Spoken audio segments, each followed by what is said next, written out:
Quiero decirles que el tema del infierno, hermanos, es un tema difícil de tratar. No es un tema fácil, no es un tema sencillo de poder tratar, hermanos. Es un tema que hay que tratarlo con fragilidad, pero a la vez con firmeza, porque es una doctrina bíblica que está en la Biblia y no podemos, hermanos, echarla a un lado. Es una doctrina, hermanos, que quizás el hombre no entienda muchos aspectos de ella, ¿verdad? Y quizás surjan muchas preguntas en esta noche, preguntas que seguramente no van a tener una respuesta que te quede satisfecha, pero esta doctrina que vamos a administrar hoy del tema del infierno y del cielo, hermanos, el tema primero del infierno es un tema, como he dicho, un poquito difícil de abordar, hermanos. Es un tema complicado. Amén. Un tema difícil por la limitación de la mente humana y por la falta, hermanos, de criterio de la mente humana. Siempre echa la culpa a Dios. Quien no conoce a Dios le echa la culpa de los males. Pero nosotros no sabemos, nosotros sabemos quién es Dios, cuál es su carácter y su naturaleza de bondad y de amor. Y nunca le echaremos la culpa porque sabemos que Él no tiene culpa. Es más, nuestro Dios ha provisto de los medios necesarios para que el hombre se salve y nadie se pierda. Amén. Él ha provisto de los medios necesarios. ¿Quieres más amor que este, que uno dé la vida por sus amigos?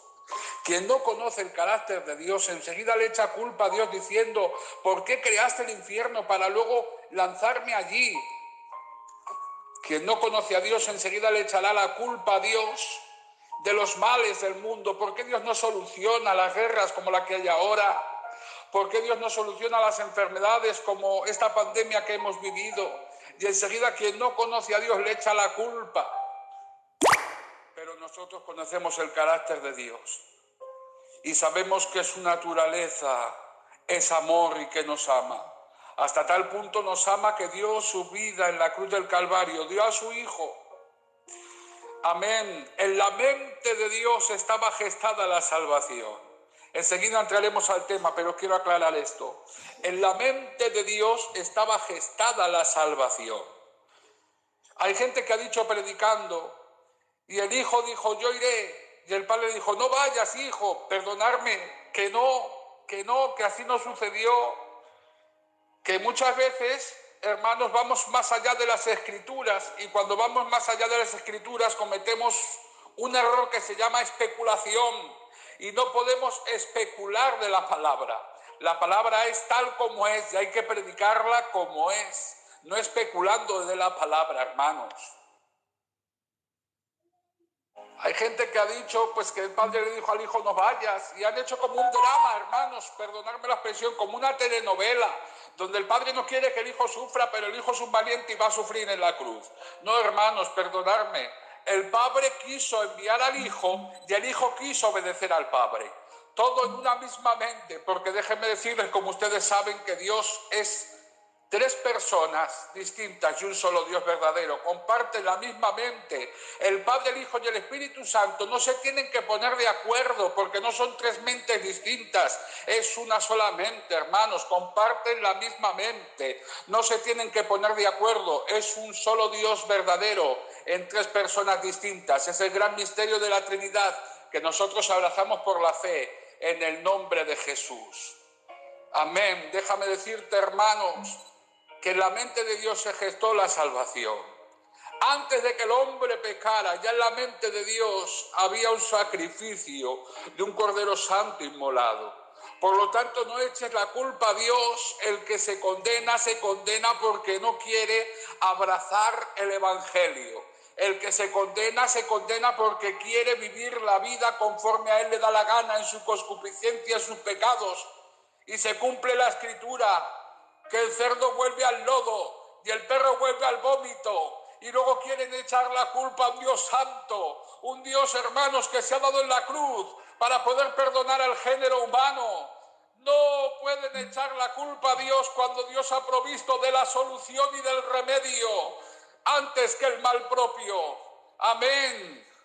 Dejando esto bien claro, o intentando dejarlo claro, hermanos, quiero decirte que aunque hay un infierno, Dios ama al pecador y no quiere que ninguno se pierda, mas quiere que todos procedan al arrepentimiento.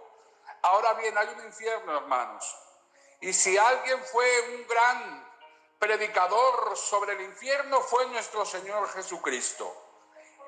Es uno de los que más predicaron a causa del infierno para advertir a la gente que no fueran a aquel lugar en el nombre del Señor. El tema del infierno es un tema, hermanos, complicado, pero es bíblico. A la hora de predicar este tema, hay una tentación de ir un poquito más allá de lo que la Escritura enseña, pero voy a intentar ser muy bíblico. Voy a intentar ser muy bíblico, hermanos, porque, como bien he dicho antes, la Escritura hay que predicarla como es. Y donde la Escritura calla, nosotros también debemos de callar. Donde la Escritura no habla, no da luz, nosotros tenemos que callar. Porque si nosotros hablamos donde la Escritura calla, entramos en la pura especulación. Ahora quisiera intentar ser lo más bíblico que se pueda, en el nombre de Jesús. El estudio del infierno, hermanos, quiero leer un texto que se encuentra en Mateo 41. Voy a coger la Biblia, hermanos. Voy a usar mucho la Biblia en esta noche, En el libro de Mateo, en el capítulo 25. Amén. Capítulo 25. Tengo una Biblia aquí de letra grande porque no ando muy bien de la vista, hermanos. Todo se pierde con el tiempo, ¿verdad? Capítulo 25, verso 41. Déjenme un segundo que lo busco, verso 41. Dice la palabra del Señor: entonces dirá también a los de la izquierda: apartaos de mí, malditos, al fuego eterno, preparado para el diablo y sus ángeles. Saltamos al capítulo 46 y dice: e irán todos al castigo eterno y los justos a la vida eterna. Amén. El estado del infierno, hermanos. La Biblia presenta el infierno, hermanos, como un lugar real. El rico y el Lázaro. El rico se encontró en un lugar y estando en aquel lugar, la palabra para describir el lugar es topos, de donde viene la palabra topografía. Quiere decir topos que es un lugar real. No es un lugar imaginario, ficticio de la mente humana, ¿verdad? Como por ejemplo la Divina Comedia de Dante, ¿verdad? Este hombre pues usó una imaginación tremenda y hizo una gran literatura poética sobre el infierno, pero la Biblia no es lo que enseña, amén, aunque mucha gente ha cogido de ese libro y ha hablado sobre ello, ¿verdad? La palabra topos, topografía, viene de la palabra topografía, viene de la palabra topos, que significa lugar. La Biblia presenta el infierno como un lugar real, un lugar de tormento y de sufrimiento extremo. Un lugar de desesperación, básicamente. Amén. Pero luego entraremos en detalle de cómo es el infierno. Amén. Y entraremos en detalle de cómo es este lugar de sufrimiento, de tormento y de desesperación. Amén. En el nombre de Jesús. Antes de traer, hermanos, los puntos de vista doctrinales acerca del infierno, quiero traerlo antitético. Los puntos de vista contrarios a la doctrina que nosotros tenemos. Y puntos de vista, hermanos, erróneos, falsos. Amén. Estos puntos antitéticos hay varios, yo he tomado 3, hermanos. El universalismo, hablaremos del universalismo, hablaremos de la segunda oportunidad y también hablaremos del aniquilacionismo. Amén.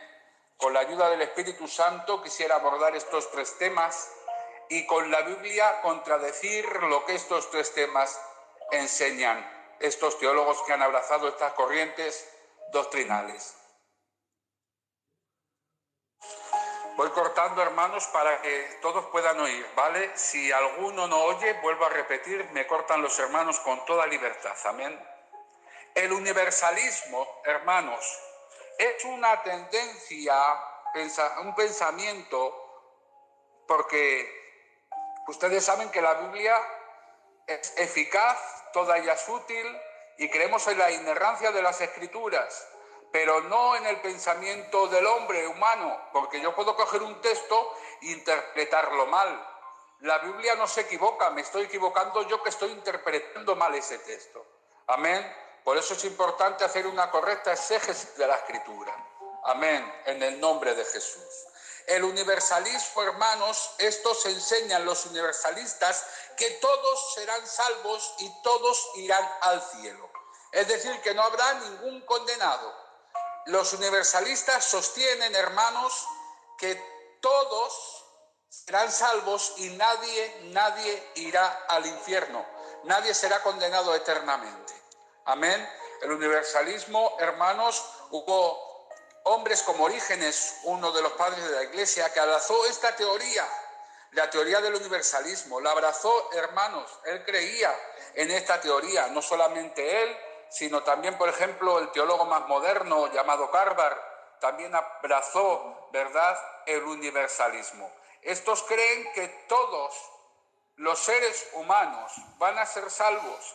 Es decir, que Hitler, por poner un ejemplo, va a ser salvo. Antíoco Epifanes va a ser salvo. Los violadores, los pederastas, los asesinos, la gente de peor calaña y de peor vivir, hermanos, gente que ama hacer el mal y no se arrepiente, van a ser salvos. Orígenes sostuvo esta teoría, pero en el concilio de Constantinopla, en el segundo concilio de Constantinopla, sobre el año 552-53 aproximadamente, en ese concilio, hermanos, esa teoría la refutaron y la consideraron de base platónica y no la recibieron dentro de la doctrina cristiana. Amén. Carver también apoyó esta tesis. ¿Cuál es el versículo que ellos usan? El principal versículo que ellos usan para el universalismo se encuentra en Colosenses 1:20. Vamos a leer, amén, en Colosenses 1:20. Deme un segundo que lo encuentro, hermanos. Colosenses 1:20.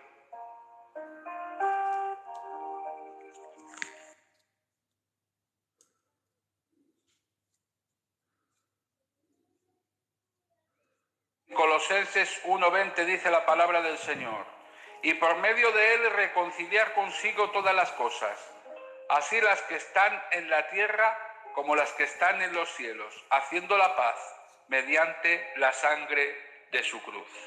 En este texto y alguno más se apoyan para decir que todo el mundo va a ser salvo y que al final todos van a ser reconciliados por medio del sacrificio de Cristo en la cruz.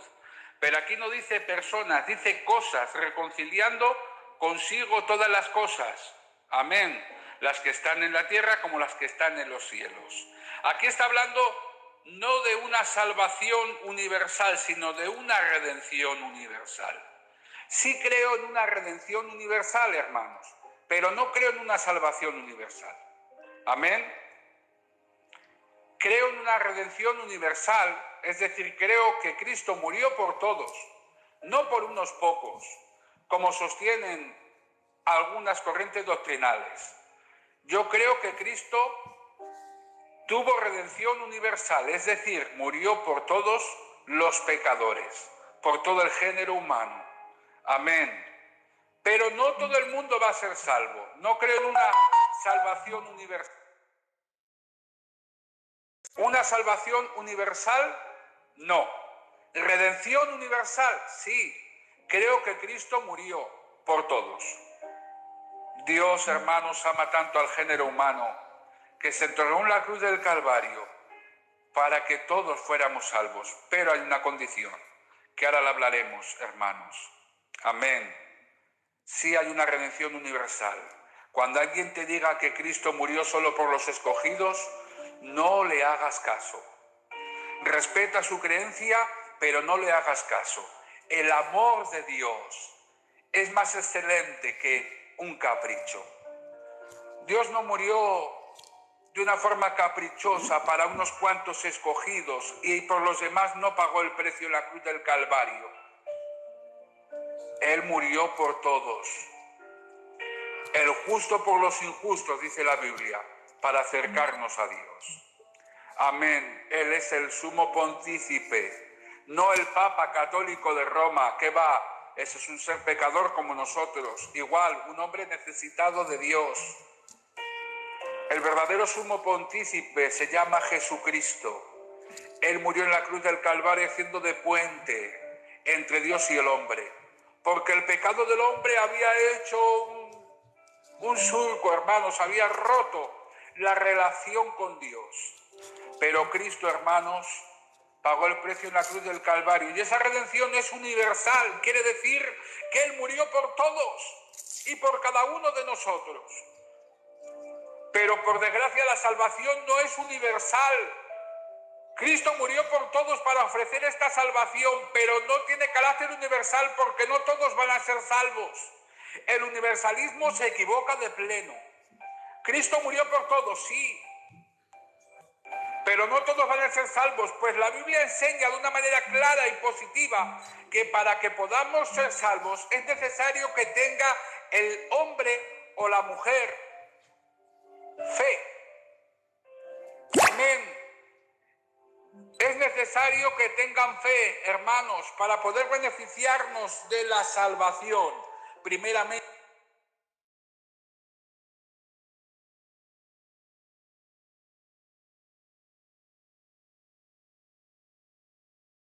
para poder ser salvos. Hay que creer, hermanos, la condición para poder ser salvo es creer.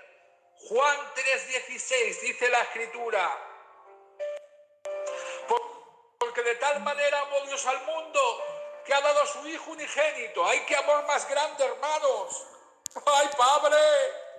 ¡Qué amor más grande, hermanos! Él pudo mandar a un ángel, Él pudo mandar a yo qué sé, a un arcángel, a un serafín, a un querubín. ¿Qué va? Vino el propio Cristo.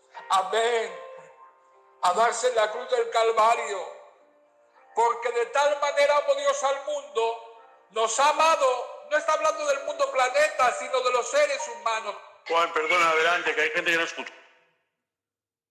Amén. De tal manera amó Dios al mundo, hermanos, que ha dado su Hijo unigénito. Amén. El mayor precio que pudo pagar lo pagó, dando a su Hijo unigénito en la cruz. ¿Para qué? Para que todo aquel que en Él cree no se pierda, mas tenga vida eterna. Ven, aquí está hablando del aspecto de la perdición y de la salvación. ¿Quién se pierde? Quien rehúsa en creer. ¿Quién se salva? Aquel que cree. Amén. Hechos 16:31 dice la Escritura: al carcelero de Filipos le dijeron: cree en el Señor Jesucristo y serás salvo tú y toda tu casa. Hay una condición que es creer. Dicen los calvinistas, hermanos, que el hombre no puede aportar nada para la salvación porque es un cadáver y el cadáver no tiene voluntad propia ni puede aportar nada. Pero yo digo que sí, el hombre aporta algo que se llama fe, aporta algo que es creer en el anuncio del Evangelio, hermanos. El hombre aporta su fe en creer. Cree en el Señor Jesucristo y serás salvo tú y toda tu casa. Carcelero de Filipos hizo una pregunta: ¿qué haré para ser salvo? Cree tú y serás salvo. Al que cree, hermanos, la redención es universal, pero la salvación es aquel que cree en el nombre de Jesús. Romanos 1:16 dice el apóstol Pablo, y me lo imagino diciéndolo con una voz de autoridad y de mando, me lo imagino diciéndolo con una voz en cuello, con la garganta hinchada, enrojecido su rostro, de echar fuerza al decir esto. Me lo imagino diciéndolo de esta manera. En Romanos 1:16 dice el apóstol el apóstol Pablo: porque no me avergüenzo del Evangelio, porque es poder para todo aquel que cree, al judío primeramente y después al griego. El Evangelio es poder. ¿Para quién? Para todo aquel que cree. Quien no cree, el Evangelio no lo transforma. Quien no cree, el Evangelio no lo cambia. Quien no cree, hermanos, nunca podrá acercarse a Dios y ser salvo, porque es necesario que el que se acerca a Dios crea que le hay. Oh, mi alma te alaba, Señor.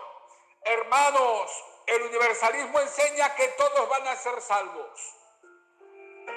Pero la Biblia, hermanos, enseña claramente que Cristo murió por todos, pero que solo van a ser salvos y se van a beneficiar de esa muerte y de su sacrificio aquellos que hayan creído y recibido en su corazón a nuestro Señor y Salvador Jesucristo.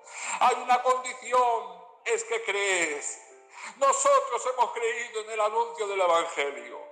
Sobre nosotros se ha manifestado la palabra y hemos creído en ella. Hemos abrazado con todo nuestro corazón y con fe aquel que no lo vemos y aun no habiendo visto lo amamos. Y es nuestro delirio de nuestro corazón. Amén. Y es más importante Él en nuestra vida que todo lo demás. Se ha hecho tan grande el Señor en nosotros que vivir sin Él ya no podríamos. Amén. El universalismo, hermanos, ojalá fuera cierto. Perdonadme, dejadme un poquito de locura, dejadme un poco, dejadme. Ojalá fuera cierta esta teoría del universalismo. Ojalá fuera cierto que todo el mundo al final sería salvo. Mueren millones de personas al día. ¿Cuántos son salvos? No lo sé. La salvación le pertenece a Jehová. No somos quienes para condenar, pero a la luz de la Biblia sí podemos decir que aquellos que han rehusado al creer en el sacrificio de Cristo, que aquellos que han rehusado al creer el Evangelio y lo han rechazado en su corazón, esas personas no pueden ser salvas. Esas personas irán por desgracia al infierno, a sufrir toda una eternidad, en el lloro y el crujir de dientes. Oh, hermanos, ojalá fuera cierto el universalismo. Pero la Biblia, hermanos, es muy clara y no da margen a creer en segundas oportunidades. Más bien dice todo lo contrario. Hermanos, Hebreos 9, 27 al 28 dice la palabra del Señor. Y de manera que está establecido para los hombres que mueran una sola vez y después de esto el juicio. Así también Cristo fue ofrecido una sola vez para llevar los pecados de muchos y aparecerá por segunda vez sin relación al pecado para salvar a los que en él esperan. Amén. Está establecido, hermanos, que el hombre muera una sola vez y después de esto el juicio. La Biblia no da margen a segundas oportunidades. La Biblia, hermanos, es muy clara hablando. Amén. Solamente pueden beneficiarse de la salvación y escapar de la condenación eterna aquellos que con fe han recibido el anuncio del Evangelio y han recibido al Señor Jesucristo y han creído en su palabra, en el nombre de Jesús.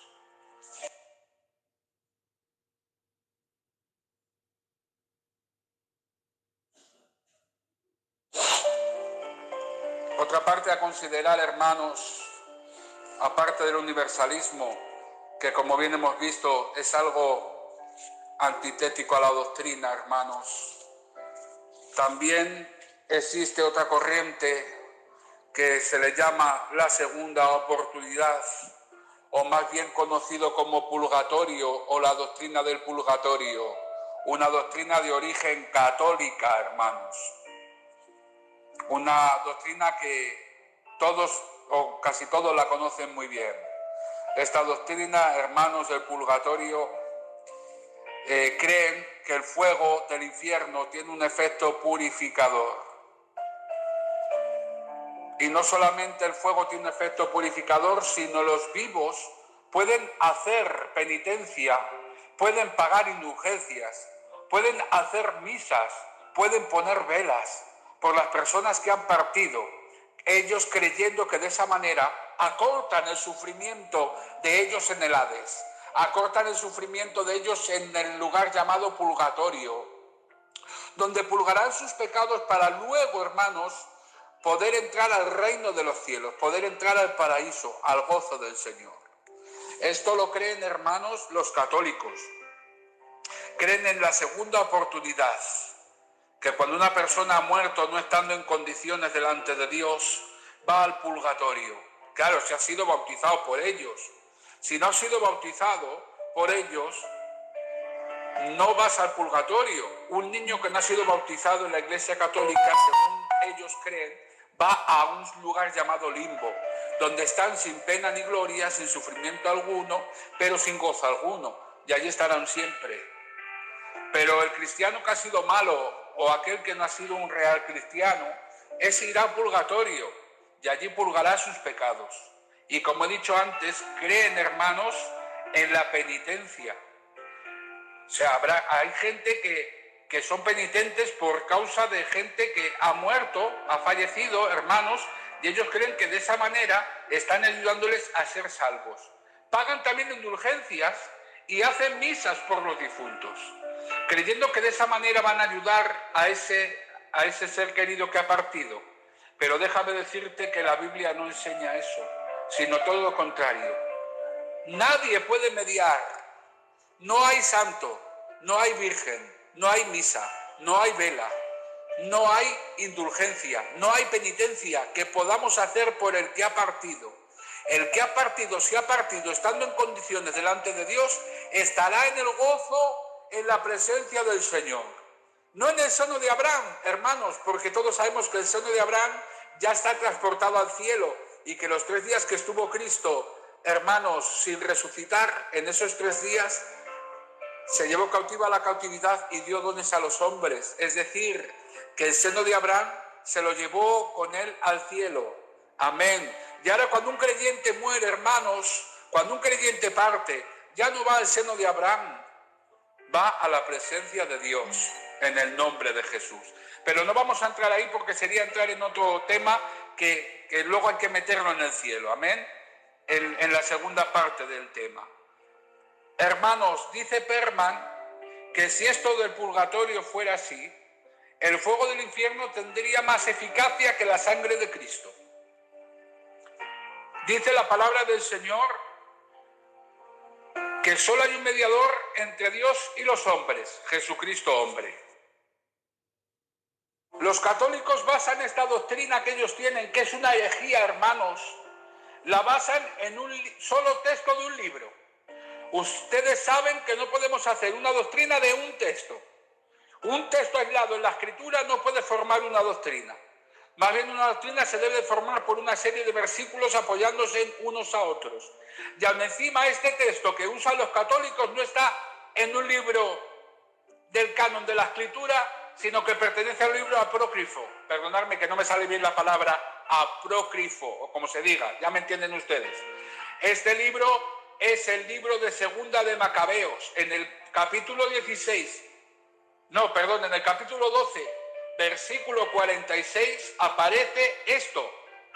Y en esto se basan ellos para hacer la doctrina del purgatorio. Claro, lo han hecho por intereses económicos más que de la moral. Porque a través de las misas y las indulgencias ellos ganan dinero. En los tiempos de la Edad Media, hermanos, en los tiempos de Lutero, se pagaba indulgencias. Hoy la gente católica, se confiesan católicos, la mayoría no practicantes. Pero en los tiempos de Lutero la gente era practicante y pagaban indulgencias, se lo quitaban hasta de comer. Y todo esto le remontó mucho dinero a la Iglesia Católica. Pero la Biblia habla bien claro de que solo hay un mediador, de que no podemos hacer nada por la persona que ha partido.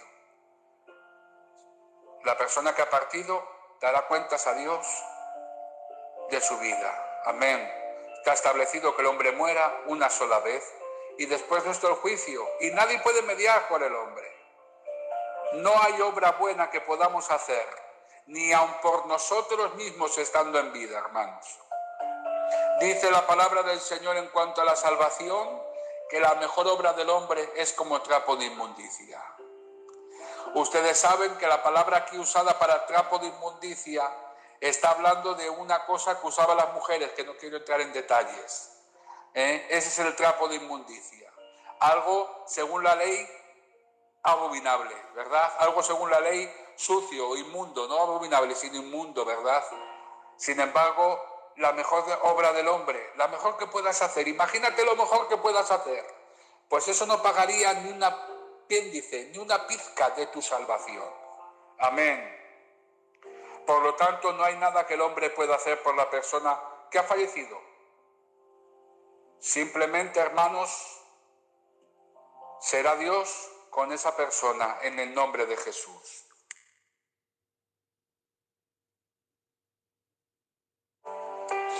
La tercera, hermanos, la tercera doctrina, por llamarla doctrina, hermanos, que vamos a hablar es el aniquilacionismo. El aniquilacionismo, hermanos, los mayores defensores de ¿cómo decirlo?, de este pensamiento son los testigos de Jehová y los adventistas del séptimo día. Estos son los mayores defensores del aniquilacionismo. Y como bien su nombre indica, la palabra aniquilacionismo es de aniquilación. Estos creen que el hombre, hermanos, el hombre impío deja de existir. Para siempre no resucita y ya está. Ellos dicen que el infierno es la tumba, que el Seol es la tumba y que todos mueren y están en un sueño, ¿verdad?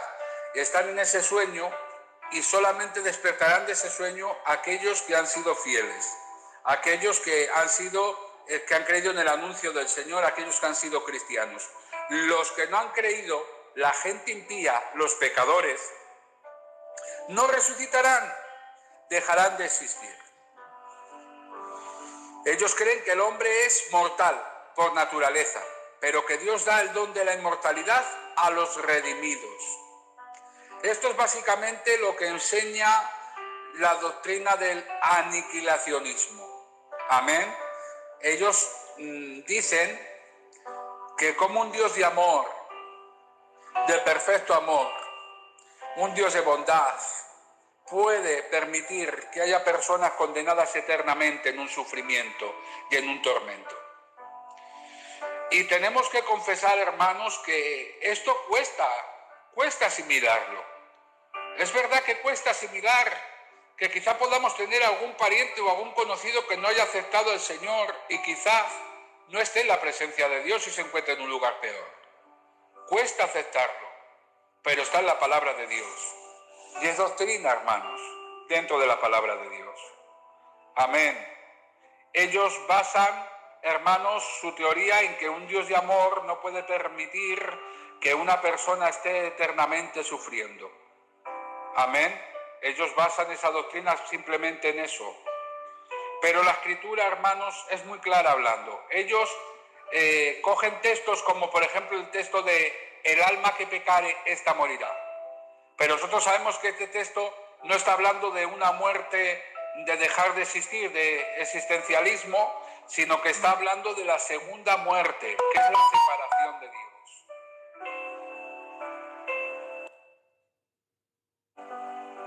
Amén. Este texto está hablando de la segunda muerte, hermanos, porque hay una muerte física y hay una segunda muerte, que es la separación de Dios. Amén. La separación de Dios, hermanos, es la segunda muerte. Y de eso está hablando este texto, hermanos. Hay un texto, hermano, la Escritura es muy clara hablando. El polvo vuelve al polvo y el espíritu vuelve a Dios que lo dio. El hombre, por naturaleza, no es mortal. El hombre lo creó Dios a su imagen y semejanza. Y el hombre, si no llega a pecar en el huerto del Edén Adán, el hombre no muere. El hombre sigue estando vivo, porque hay una parte del hombre que es inmortal. Dice la palabra del Señor que cuando Dios creó al hombre, no lo creó como el resto de los animales. El resto de los animales dijo, por ejemplo, las aguas produzcan peces y aves que vuelen en el cielo. Y la palabra de Dios se cumplía. Y del agua salían los peces y salían las aves. Produzcan las tierras animales, domésticos y animales salvajes.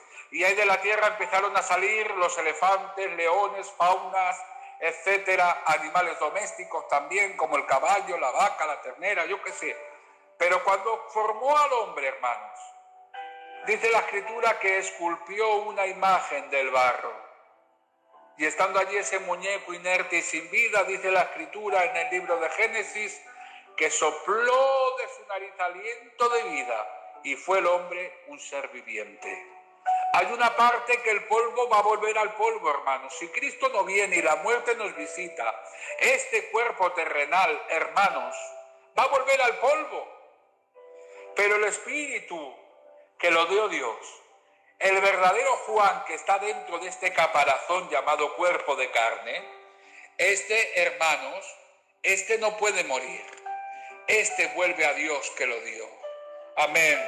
El hombre tiene una parte, hermanos, que es inmortal. Es verdad que el cuerpo, hermanos, envejece y si el Señor no viene, llega nuestra hora y partimos con el Señor. Y el cuerpo se queda inerte y sin vida. Es un simple caparazón, hermanos.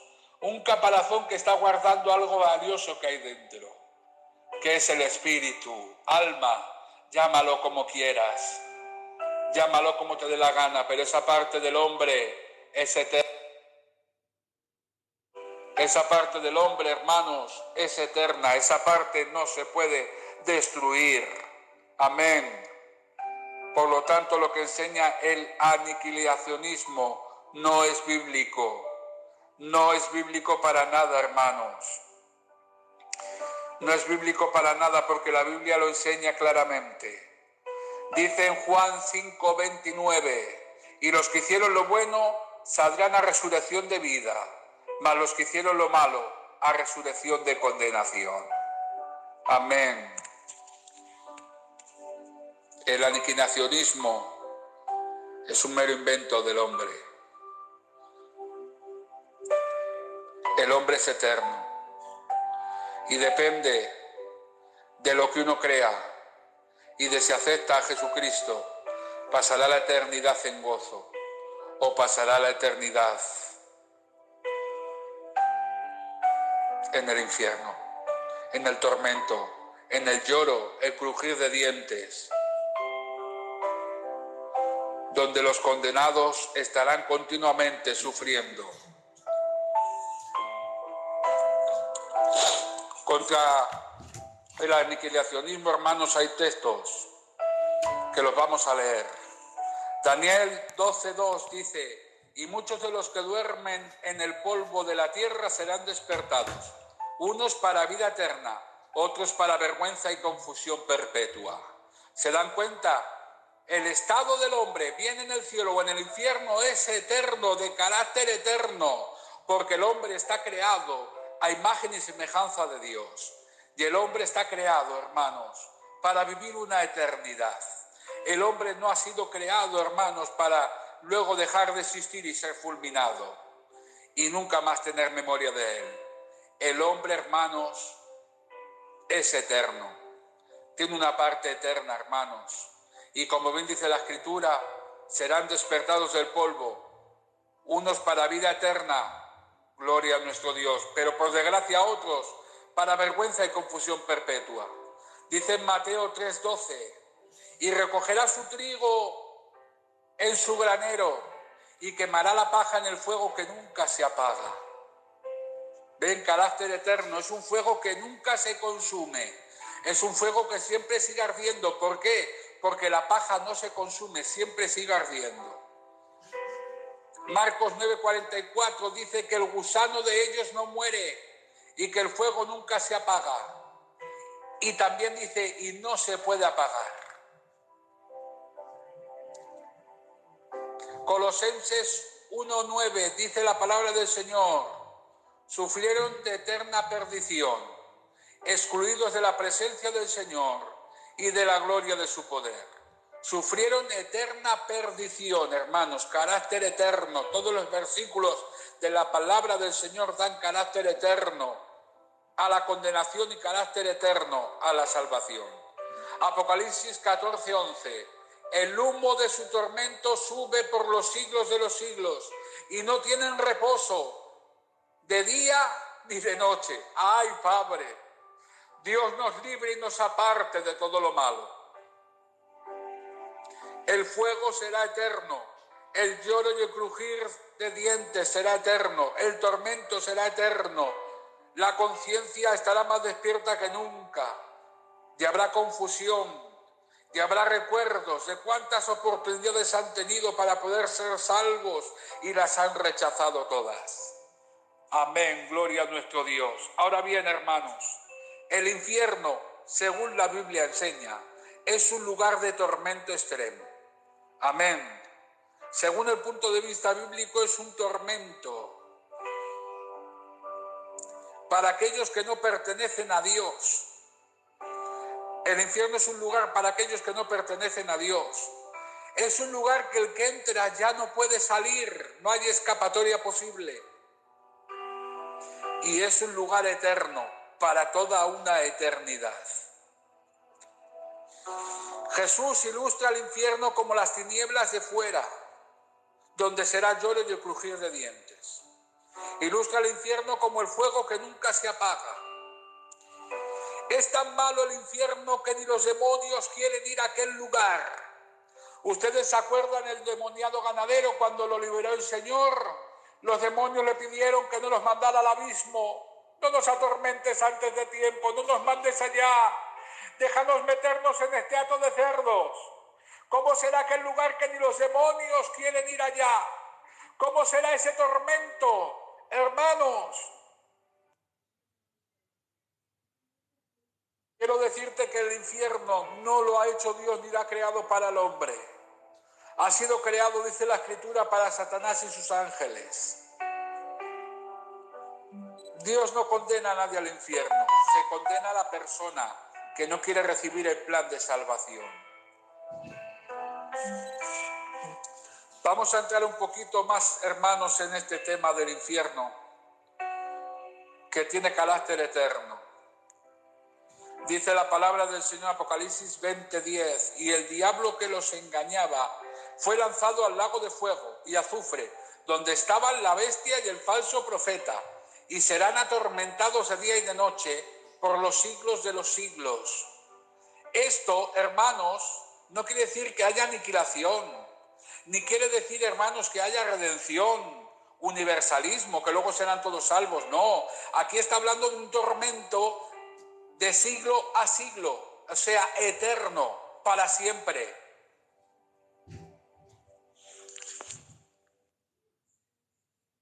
Amén, gloria a nuestro Dios.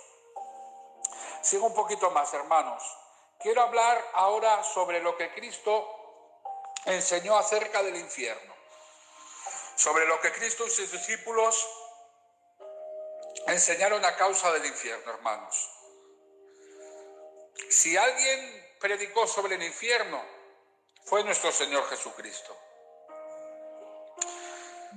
La palabra que el Señor usa, hermanos, para describir el infierno es la palabra gema, que es una palabra griega que viene de dos vocablos distintos.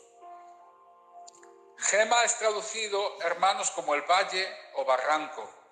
Viene de la palabra gai y de la palabra innom, la palabra Gehenna. La usa 12 veces en el Nuevo Testamento, esta expresión llamada Gehenna. 12 veces en el Nuevo Testamento y 11 de ellas fueron dichas por nuestro Señor Jesucristo. Amén. La palabra Gehenna, hermanos, quiere decir un valle espinado y estrecho barranco. Encontramos, hermanos, este valle llamado el Gehenna, hermanos, lo encontramos en la Escritura. Estaba al nordeste, creo, de Jerusalén. No recuerdo bien ahora si al nordeste o sureste, me parece que era al nordeste de Jerusalén. Aquí, hermanos, se había sacrificado en este valle a niños infantes, al dios Moloch. Este valle, hermanos, se encuentra primera vez en la Escritura, en el libro de Josué, en el capítulo 18. Y hablan de lo que limitaba el valle con las tribus. Amén.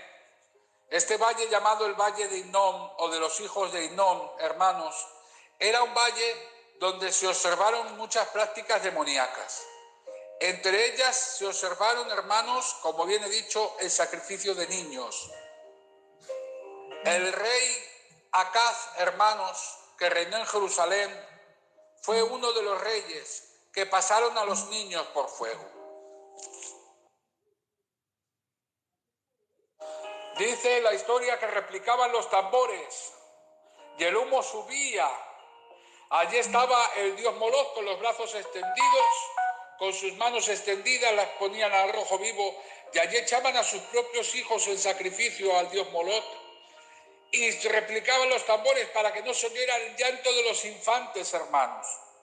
Y allí el rey Acaz hizo esta barbaridad, hermanos, y cometió este gran pecado de arrojar a sus propios hijos al fuego. No solamente él, hermanos, sino también posteriormente el rey Manases también lo hizo. Dice la palabra del Señor en 2 de Crónicas 33:6, dice, y pasó a sus hijos por fuego en el valle de los hijos del hijo de Hinón. Pasó a sus hijos por fuego. Era un lugar de matanza. Amén. A través del profeta Jeremías, el Señor predicó contra estas prácticas malvadas. Amén.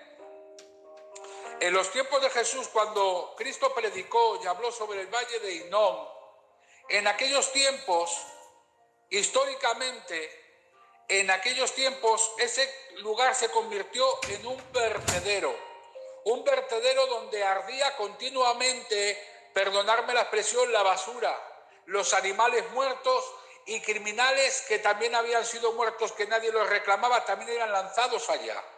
Y allá el gusano no moría porque tenía lo que comer allá, y el fuego nunca se apagaba porque constantemente eran arrojadas impurezas, constantemente eran arrojadas inmundicias y contaminaciones a ese valle, a ese vertedero. Cuando Cristo predicó sobre el Gema, los contemporáneos de su tiempo entendieron el mensaje de lo que quiso decir.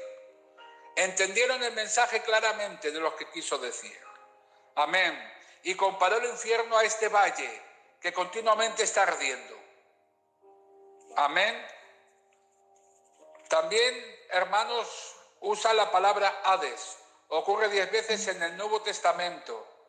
Y es usada por Jesús y sus discípulos. La palabra Hades es una palabra también griega, hermanos. Y se refiere, hermanos, al Hades. Podemos leer, hermanos, en Lucas 16 en adelante, la parábola del rico y el Lázaro. Para hacernos una idea de cómo es el infierno, hermanos, vamos a ir a esta parábola y vamos a ver cómo está el rico y el Lázaro en esta parábola. Dice que el Hades alzó sus ojos el rico, estando en tormentos, y vio de lejos a Abraham y a Lázaro en su seno. Entonces él empezó a dar voces diciendo, Padre Abraham, ten misericordia, y envía a Lázaro que moje la punta del dedo de agua y refresque mi lengua, porque estoy atormentado en esta llama. Fíjense, está atormentado en esta llama.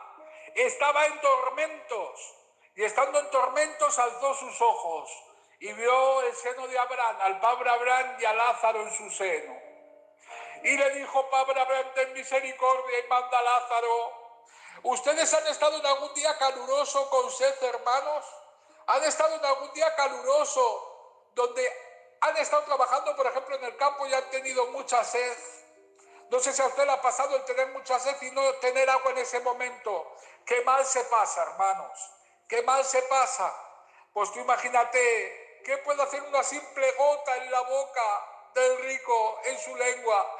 Era tal su tormento que aún deseaba y anhelaba una simple gota de agua. Era tal su tormento, hermanos, que aún deseaba una gota. El Hades, dice, enseña la Escritura por medio de esta anécdota que es un lugar para los que no pertenecen a Dios. El tormento está destinado a aquellos que no pertenecen a Dios. El Hades es un lugar de tormento, hermanos. Un tormento jamás descrito por el hombre. Por mucho que quiera el hombre imaginar ese tormento, no llegará a alcanzar una pizca de lo que es realmente ese sufrimiento. Es un sufrimiento, hermanos, que no es por un tiempo determinado, es eterno.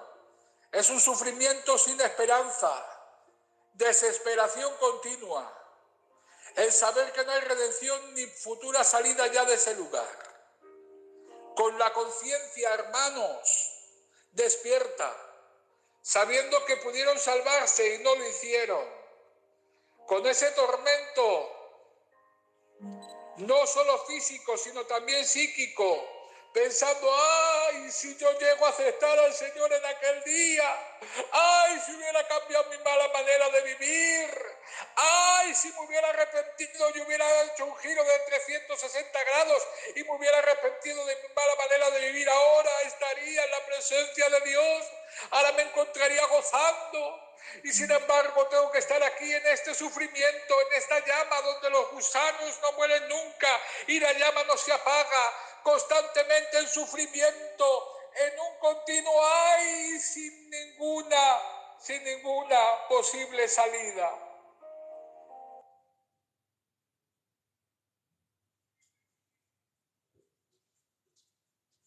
Ustedes saben que los dolores son malos. ¿Quién no ha pasado dolores en la vida? Estoy hablando de dolor físico, hermanos. Cuando a uno ha dolido, por ejemplo, las muelas y te has querido morir de semejante dolor y has tomado medicamento y cuando has empezado a sentir alivio, ¡ay, qué bien! Tú imagínate, hermanos, un simple dolor de muelas, que te desesperas, tomas algo para que te se quite el dolor porque no aguantas. Imagínate cómo será el tormento, el sufrimiento físico en el infierno. No hay, hermanos, quien pueda imaginar tan siquiera cómo tiene que ser aquello.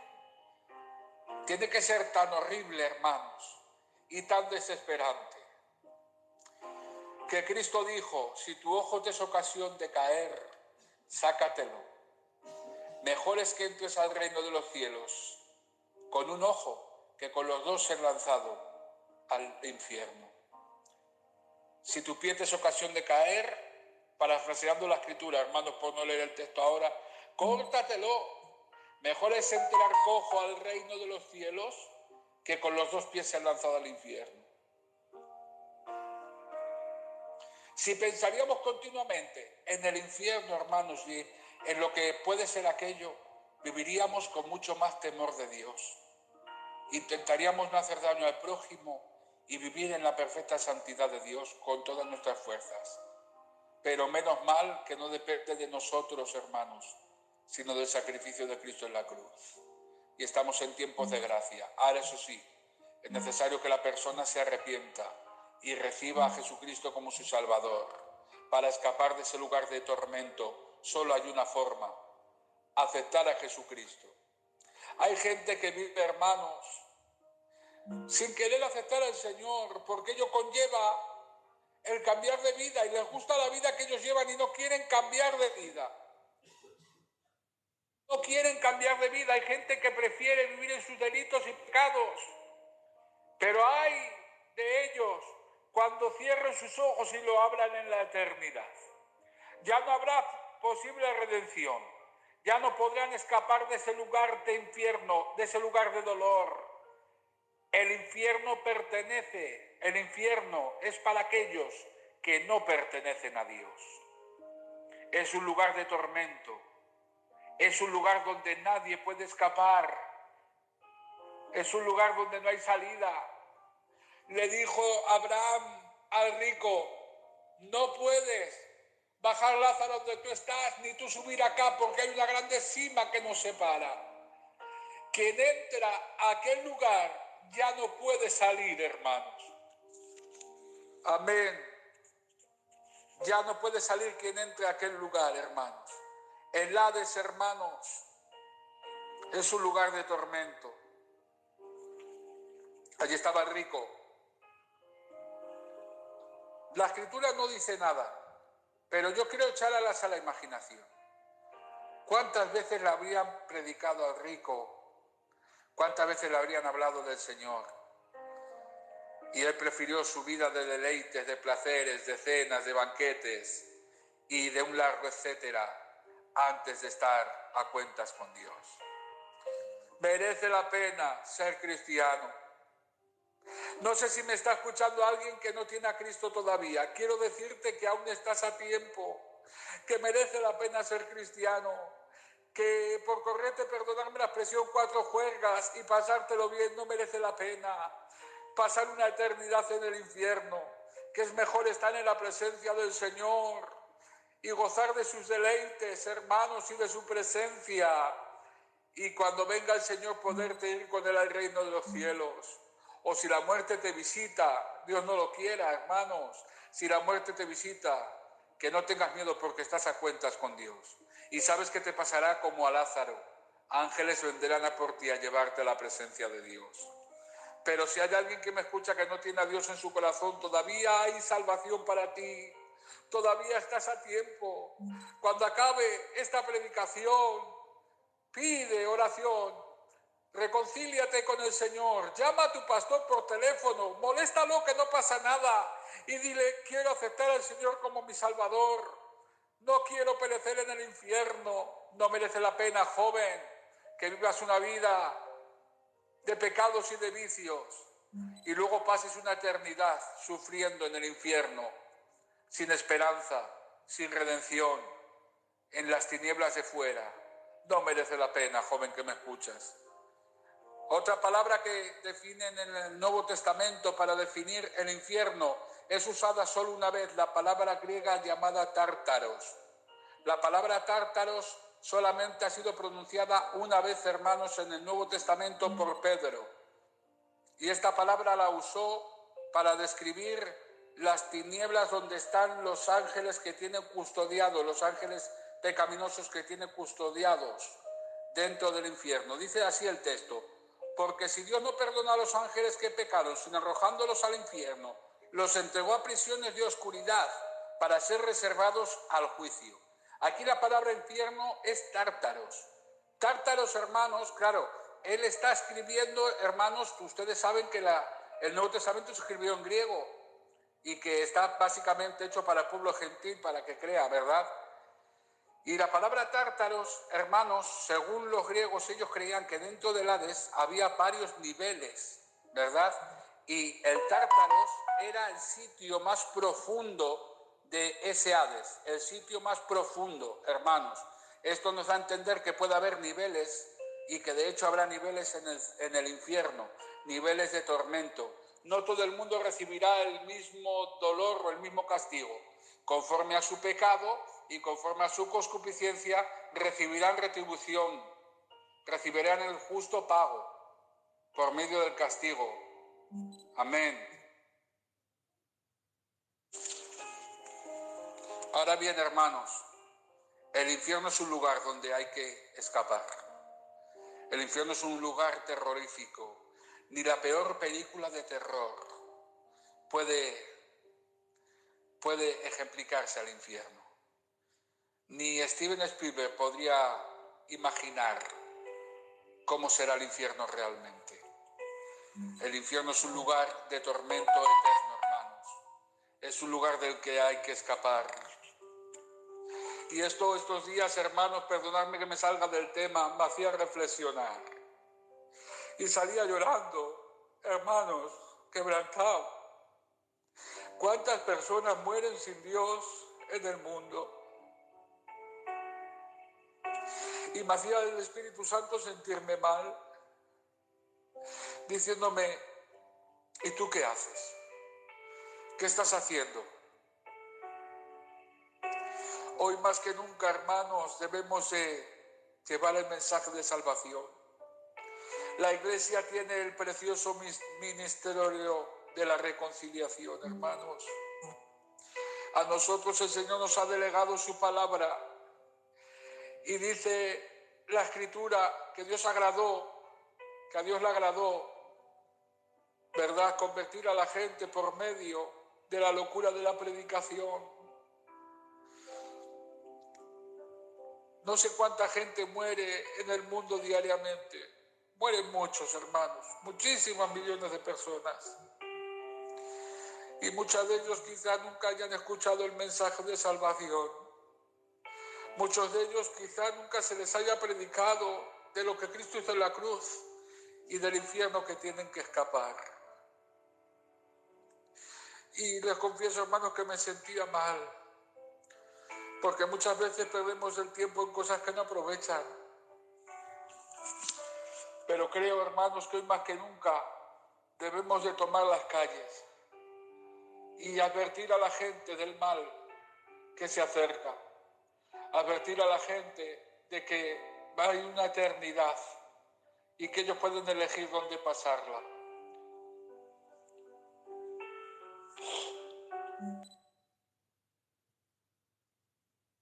Me quebrantaba, hermanos, el Espíritu Santo, de verdad, estudiando este tema.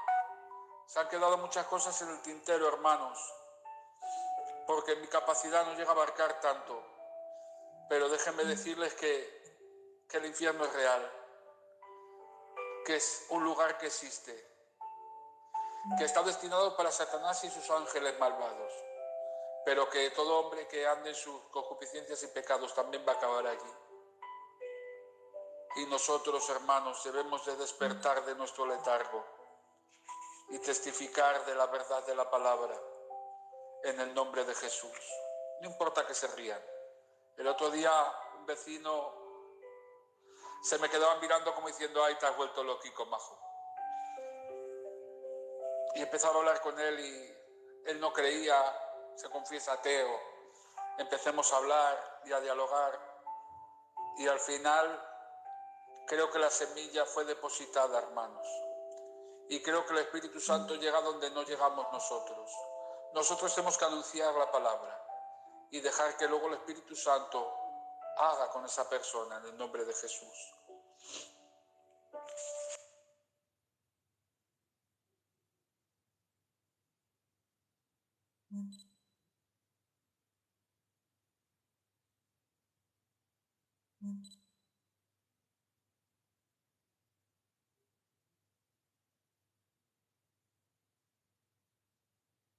Adelante, Juan, que te caíste, adelante.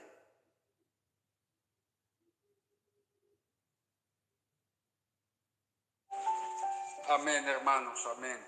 Nada, hermanos, decirles que es verdad que el infierno existe y tiene carácter eterno, pero déjame decirles que el poder de Cristo ha triunfado sobre el infierno, hermanos. La iglesia del Señor está en la presencia de Dios. Dice la palabra del Señor en Mateo 16, 18. Le dijo el Señor a Pedro: sobre esta piedra edificaré mi iglesia, y las puertas del Hades no prevalecerán contra ella. La iglesia del Señor, hermanos, las puertas del Hades no prevalecerán contra ella. El poder de Cristo sobre el infierno, hermanos, la iglesia del Señor no pasará por el tormento. Es más, las puertas del Hades no prevalecerán contra ella. El Señor dio el justo pago para que todos nosotros fuéramos salvos, hermanos. Porque dice la Escritura, hermanos, que todos éramos dignos de condenación. Todos, hermanos, éramos dignos de ir al infierno. Yo no soy usted, hermano, pero yo cuando me pongo a orar delante del Señor, me veo como lo que soy, un pecador redimido. Amén. Un pecador redimido. Nosotros en nuestro tiempo andábamos igual que ellos, que los que no tienen a Dios, en nuestras concupiscencias y en nuestra forma vana manera de vivir que no agradaba a Dios. Pero Cristo pagó el precio y ahora la iglesia, hermanos, descansa sobre ese fundamento, sobre esta roca edificaré mi iglesia. ¡Ay, Padre! La iglesia del Señor Jesucristo está edificada sobre un fundamento sólido. Y el infierno y el Hades no pueden hacer nada contra la iglesia del Señor. Vamos a leer un texto y con esto voy a terminar, hermanos. Es una pena, pero creo que hasta aquí, hermanicos. Vamos a leer un texto que quiero que te llenes de gozo con este texto, hermanos, que se encuentra en Juan capítulo 10. Déjenme buscarlo. En Juan capítulo 10. Un momento.